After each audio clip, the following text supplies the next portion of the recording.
ये साल है 1919।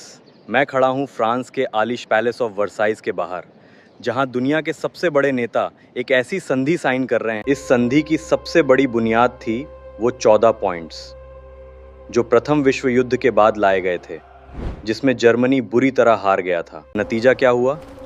जर्मनी युद्ध हार गया, उसकी ज़मीन छिन गई और उस पर अरबों का भारी भरकम जुर्माना और हर्जाना थोप दिया गया, जिसने उसे कंगाल बना दिया।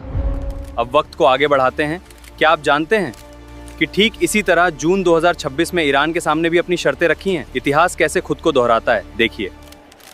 लेकिन जून 2026 में अमेरिका और उसके सहयोगियों को खुद ईरान के लिए 300 अरब डॉलर के पुनर्निर्माण पैकेज का इंतजाम करना पड़ा। यही इतिहास का सबसे बड़ा विरोधाभास है।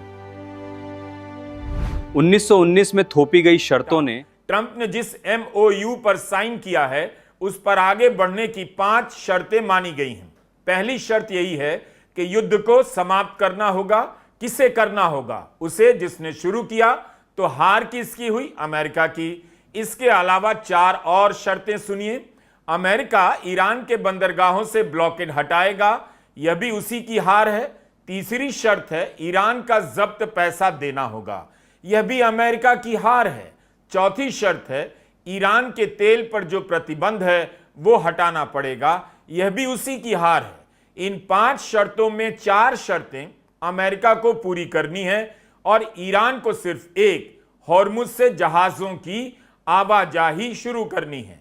ट्रंप फ्रांस के वर्साय पैलेस में बैठकर जब साइन कर रहे थे, उनके साथ फ्रांस के राष्ट्रपति मैक्रो थे, उनके पीछे विदेश सचिव मार्को रूबियो, जो बताते रहे कहां साइन करनी है।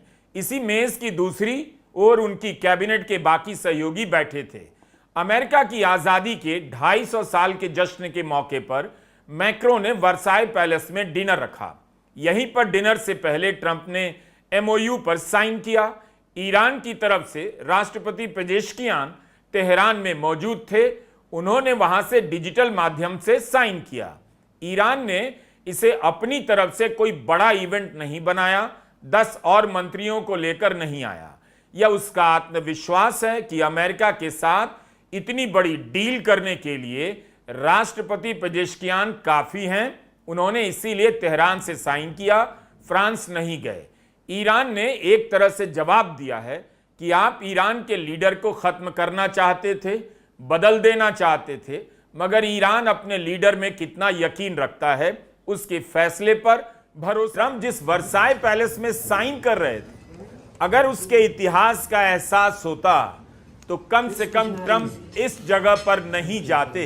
शायद मैक्रो को वर्साय पैलेस और वर्साय संधि का एहसास रहा होगा और उन्हें पता होगा कि इसी जगह पर 107 साल पहले एक और हार तय हुई थी, किसी और देश का अपमान हुआ था। मैक्रो ट्रंप को बहुत चालाकी से वर्साय पैलेस में ले आए। महीना जून का था, साल 1919। इसी वर्साय पैलेस में प्रथम विश्व युद्ध में हारे हुए जर्मनी को अपमानित करने के लिए 30 देश जमा हुए।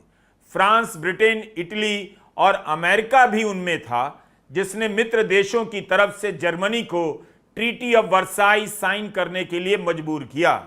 जर्मनी के विदेश मंत्री हरमन मुलर और कॉलोनियल मंत्री योहानेस बेल ने उस समझौते पर दस्तखत किया, जिसे कहा जाता है कि जर्मनी की जनता इस अपमान से इतना हताश हो गई, कुंठा में चली गई कि उससे निकलने के लिए हिटलर जैसे क्रूर शासक को चुनाव से ले आई, जिसने जर्मनी को फिर से सारे इतिहास में कलंकित कर दिया।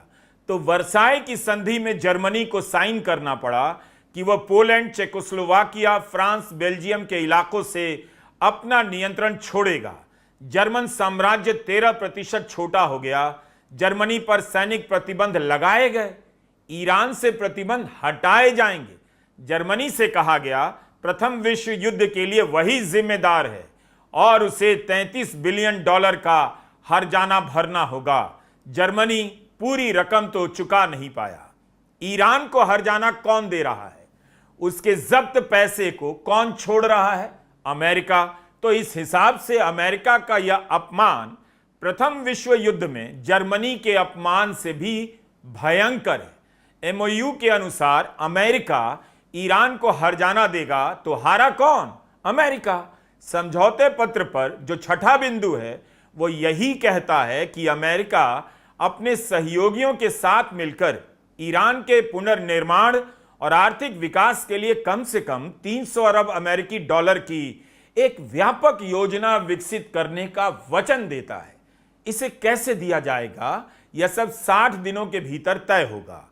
इसके लिए जो रियायत देनी होगी, अनुमति देनी होगी, वह सब कौन देगा? अमेरिका।